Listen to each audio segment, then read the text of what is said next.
Hi, everybody, and welcome into the latest edition of Saints Live here on Gaffney's Hot FM WZZQ, and coming your way from the Limestone campus of Stevenson Dining Hall. Have a great crowd out here with us this afternoon, and appreciate all of you listening on 104.3 FM. Well, fall sports certainly moving and a-grooving here at the Rock. Men's soccer, women's field hockey, women's soccer, men's golf having a great season, and women's volleyball off to an undefeated start within conference play. More on all those athletic programs available online at GoLimestoneSaints.com, the official website of Limestone Athletics. Well, this weekend, it's a big weekend here at the Rock. It's Fall Homecoming 2014 on the gridiron. The football program playing host to its first ever homecoming game. That at high noon Saturday against Alderson Broadus. We also have some other fall sports teams, including our nationally 6th ranked women's field hockey team playing a couple of key home matchups as well. But more on the home sporting events available at GoLimestoneSaints.com. As part of homecoming weekend, we have special events involving the men's lacrosse program. On Friday night, the men's lacrosse team will not only host their national championship ring ceremony, but it also will serve as the 25th anniversary of the men's lacrosse program here at the Rock. We have the head coach of the 2014 NCAA Division II National Champion, J.B. Clarke. He'll join us to talk about the events coming up, not only the reunion, the 25th anniversary, but also talk about the ring ceremony as well. As for homecoming itself, Limestone College Director of Communications, Charles Wyatt, will join us a little later.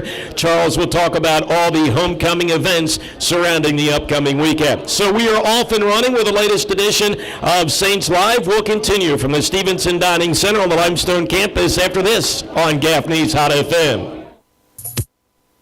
Welcome back, everyone, as Saints Live, an inside look at Limestone College Athletics continues here on WZZQ and from the Stevenson Dining Hall on the Limestone campus. We're now joined by the head coach of the 2014 NCAA Division II Men's Lacrosse National Champions, J.B. Clarke. And, Coach, good to see you. Thanks for taking time to join us. It's good to be back. It's a little unusual to be here in the fall, but thanks for having me. You and I really haven't had an opportunity to sit down and talk about the huge national championship win last Memorial Day weekend, but congratulations to you and the guys. Thanks. It really was a thing about the guys and not so much about the coaches, but I'll look forward to talking more about it with you. Now, we'll backtrack to that, but certainly the Limestone lacrosse program, hard to believe, but 25 years of winning here at the Rock, and as part of the 25th anniversary, there is a big event coming up on Friday, tomorrow night, in which a lot of the former players, the alumni, are coming back. Let's talk about that get-together. Yeah, it's really a special weekend for us. It's ironic that we won a national championship in the 25th year of lacrosse's existence at Limestone, kind of an unlikely number. But tomorrow night at 5:30, we have over 70 alums that have decided to come back and kind of celebrate the 25-year anniversary of lacrosse at Limestone. And then they're going to join us for the championship ring ceremony, where there'll be just over 300 people. So it's really a neat bridge, you know, to be able to have that many alums from the lacrosse program come back and celebrate not only 25 years, but also a national championship. Coach, one of the things that we have talked about when it comes to lacrosse is the family of not only the team for a particular season, but also a family going back through previous years as well. And it's got to be very satisfying to have the alumni coming back and for them to have an opportunity to watch the 2014 players get their rings. Again, it's all one family. It really is, and so many of those guys come back have come back in the past just for alumni weekends, and we traditionally have some of those guys talk to our guys, and oftentimes it's them, the alums showing our current players their rings and talking about what it took for them to be so successful. So it really is, it's just a remarkable, special evening to be able to bring it all together and bring all those guys back. Now, J.B. Clarke, the head men's lacrosse coach at Limestone, is our guest during this segment of Saints Live. For the members of that 2014 national championship team. Maybe not the most talented team that we have had here at Limestone, but I got to tell you, just from watching you and watching your assistant coaches and the players, it was probably one of the most satisfying rides that we've had. Yes, it ended in a national championship, but to watch that team play and come together was an incredible experience. Talk a little bit about that. Well, I really do give all the credit to the players and my staff. We talk about player development a lot here, and my staff is really responsible for doing that. But you can't develop a player unless he wants to develop and unless he wants to work hard and continue to get better. And one of the things we really noticed about our team as the weeks went by is we just seemed to be getting better. We took a hit playing Lemoyne and got beat pretty well. Didn't play very well. And I think it really refocused our team. And from kind of that point forward, they had a new determination to change how things were going, and they listened, and we were able to go back and just concentrate on fundamentals and just kept getting better. It was really fun to watch. You take a look at the way the team that was able to produce last year. You were solid on the defensive end, but it was probably one of the most unselfish teams. And you don't take that for granted because that's something that you seldom see, that one offensive player is not concerned with putting up stats. He'd rather get his teammates involved in it and would rather get the win. The best example we had of that, Fabian, was during the game. We got a player back from injury, so now we had 7 middies that we could play. So on our second midfield, we were playing 4 guys. And one of the other guys is out there, scores a goal, and there's one person behind me that's cheering more than anybody else. And it was one of the guys that had been on that midfield with Joey Rodalone, and Joey scored, and Khalil went crazy. But that little example was exactly who we were as a team, and they didn't really care who got the credit. They spread the ball around pretty well, which sometimes doesn't always happen on good teams, but they really shared the ball, and they decided at some point in that season or maybe the season before, that's what they were going to do, and they told me that's what they were going to do, and they did it. And of course, what happens at the end of last year, you had a few seniors on that team. If they've graduated, they've kind of scattered, but it's always nice. Saw it happen in 2000, saw it happen with a national championship in 2002. We talk about the yesteryear lacrosse alums coming back to campus, but it's always nice to see those guys who you may not have seen since that championship weekend and the championship presentation ceremony here a few days later. It's always nice to see those guys come back. Yeah, when our season ends, it ends. We're done almost a full month after school ends. So we got back on Monday and met, and that was it. I haven't really seen many of these guys since, so it's going to be a real special weekend, and not only to kind of connect with the alums, but like you said, to see those seniors. What a class! I mean, they really, to go into it without any preseason All-Americans and preseason ranked number 9, but they never really doubted it. They knew what they could do, but they knew they needed each other to do it. So it's going to be a special weekend to see those guys. Coach, looking forward to the event on Friday night, both the lacrosse reunion celebrating 25 years and also the third national championship ring ceremony. Best of luck with all that goes into it. And not to put any pressure on you, but we look forward to doing this again in 2015, Coach. Let's get through the fall seasons and get some rings on those guys. All right, thanks for joining us. All right, J.B. Clarke, the men's lacrosse coach here at Limestone. We invite you to stay tuned. Charles Wyatt, the Director of Communications here at The Rock, when we continue from the Stevenson Dining Center with Saints Live on Gaffney's Hot FM. Back, everyone, as Saints Live, an inside look at Limestone Athletics continues from the Stevenson Dining Hall here on WZZQ, Gaffney's 104.3 FM, homecoming weekend, fall 2014 here at The Rock. We're joined by Limestone Director of Communications, Charles Wyatt, to talk about all the events that go into this weekend. Charles, good to see you. Hey, thanks for being here. Appreciate it. Yeah, thanks for coming down and joining us. Got to eat some of the fine cafeteria food put together by this Sodexo crowd here in the lunch hall, so to speak.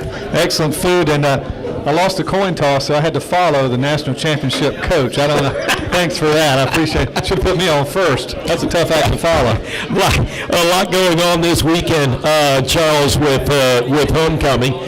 we'll let you take the ball and run with it and get everybody up to date with all the events that we have going on here at the Rock. Yeah, and Fabian, I think the main thing is that homecoming has forever changed because of football. Limestone in the past do it, around basketball things and have alumni weekend games and things. But football really changes the whole landscape of homecoming. I guess the big one that we really want to focus on is Friday, 6 o'clock. If you can't make it over to maybe watch the Gaffney Indians play over in Fort Mill, then come over to Limestone College's front campus.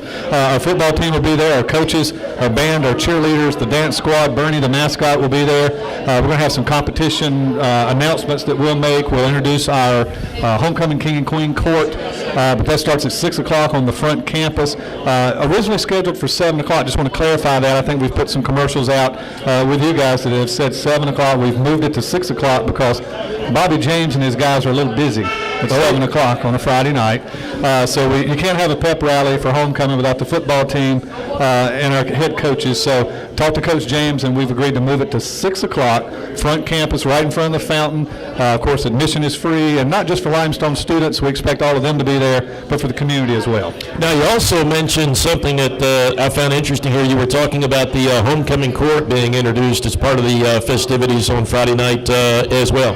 Yeah, and that's something that we hadn't had a homecoming king or queen, or I don't think we've ever had a king. I think in the past there was actually a pageant for a queen in the past, and you had talent competitions and all that kind of stuff. But with football, you want to introduce a king and a queen at halftime. And so thanks to Mandy Hoyle, she's our alumni director, the folks at Stevens Student Services, Robert Overton, and that crowd, we sat down as a committee and said, let's have a homecoming king and queen. So clubs, organizations, teams nominate. So it's not just, hey, I want to be the king or queen. You throw your hat in the ring. It's the teams and the organizations that have nominated folks. So we had a big group of those. We have narrowed those down to 5. And we'll announce those at the pep rally at 6. We'll announce those 5 finalists, both king and queen. And then at halftime of the football game, we'll announce who the winners are of king and queen and introduce them to you. Now, as you and I talk on the radio and also the video replay here, Charles and I are Limestone guys, and I know how homecoming differs in 2014 from when I was a student here. But Charles, I'd like you to comment on how different homecoming is now in 2014 as compared to when you were a student here. Thanks for that. You're dating me. That's why I got these glasses. No, okay. But no, I was here from 85 to 89, Fabian, and of course you were around about those times too. And it's completely different. I mean, to be honest with you, homecoming wasn't much of anything. Back then we had maybe 250, 260 students on campus. Fabian, right now we've got close to 1,200 students on campus. So it's about bringing those events to them, just to give our students something to do. So the sidewalk chalk competitions, banner competitions, the king and queen stuff, the chant competition that we're having during homecoming. We didn't have any of that back 20 or 30 years ago. And again, football has changed that. Our marching band has changed that. Dance team, cheerleaders, it's all brought a whole new dynamic to Limestone we just didn't have before. There's a lot of buzz surrounding homecoming festivities this year. You talked about the addition of football playing host to the first ever homecoming game is one of the contributing factors to that. You talked about the increased enrollment. It's got to be nice for an alum such as you, even though right now you're the director of communications, but take your title away, it has to be an exciting time for you being a Limestone alum to be able to participate in this homecoming weekend. Yeah, and I've told people before, I've been waiting 47 years for Limestone football. As a student in the 80s, we even talked to the president at the time and said, hey, would we ever consider doing Limestone football? And the answer was never, never, never, ever. So as an alum, take the communications director title away on Saturday mornings to be able to come out with my family, throw a tent up, put out the tables, and be able to tailgate and enjoy all those festivities and have my children involved in that. It's something I've never been able to do in the past. My daughters are 14 years old, and we've dropped by a Limestone basketball game, and we've done those things, but a homecoming event around an outdoor football game on a Saturday afternoon. So if you're a Carolina fan, if you're a Clemson fan, It's tough driving over to Death Valley, and it's tough driving down to Columbia. You can get that exact same experience at a Limestone game over at Gaffney High School. Charles Wyatt, the Director of Communications here at Limestone, is our guest during this segment of Saints Live. And as we close out, from your Director of Communications standpoint, I'm sure, what's the interest been like from those getting a hold of the Director of Communications? I know what it's like from the athletic media relations side of things, but you being the Director of Communications, and I know you've got a sidekick now with Casey Barnhill helping you out behind the scenes, so I'm sure there's been a lot of interest. Your phone's been ringing off the hook, or your email has been lighting up. It has been, and the interest has been great. And I tell you, the tremendous success, I tell people all the time, I've doubled the staff at the communications department. By adding KC, we went from 1 to 2. So 100% increase in staff. But no, I told Mike Serino, Fabian, when I joined Limestone staff back in August of last year, that I really feel like I've kind of jumped on this bandwagon that Coach Serino and Walt Griffin have built here. Back in the 80s and all, like I said, a couple of hundred students, now we're at 1,200. What an exciting time to be at Limestone College. From a communication standpoint, yeah, the phone rings constantly, the emails are dinging all the time because people are excited. The best kept secret in the South isn't a secret anymore. It's Limestone College. Hey, before we go, and I know we'll get out of here in a second, one other thing about Friday's football game at halftime, Jimmy Martin, the Fight Like Jimmy campaign that we're trying to name the softball field after Coach Martin. He will be recognized at halftime for all the contributions that he has made to the community and for Limestone College. So when you get there, stay in your seats. You want to see the Marching Saints. You don't want to miss that. You don't want to miss the King and Queen, and you certainly don't want to miss when we recognize Jimmy Martin at halftime. Stay in your seats and check that out. So at halftime Saturday, and Charles, finally, where can someone go online to see some of the events or more information about the homecoming weekend? Yeah, if you need more information, our brand new, really looks nice. Redesigned. Looks really pretty nice. Slick, isn't it? But thank you for having that My Limestone link up there, because I was a little lost. So the old school one. You made it Fabian proof. Thank you. Well, I had nothing to do with it, but it looks fantastic. Limestone.edu/homecoming. From there, you can get a summary of what's going on at homecoming. Then click on the events link, and it'll take you to every single thing we've got going on this week. Young man, I enjoyed it. Thanks for coming. I enjoyed it. Seeing us. Let's do it again, maybe tomorrow. All right, Charles Wyatt, the Limestone College Director of Communications, our guest during this segment of Saints Live. We're going to come back, drop the curtain on this latest edition. We continue from the Stevenson Dining Hall on the Limestone campus right here on Gaffney's Hot FM.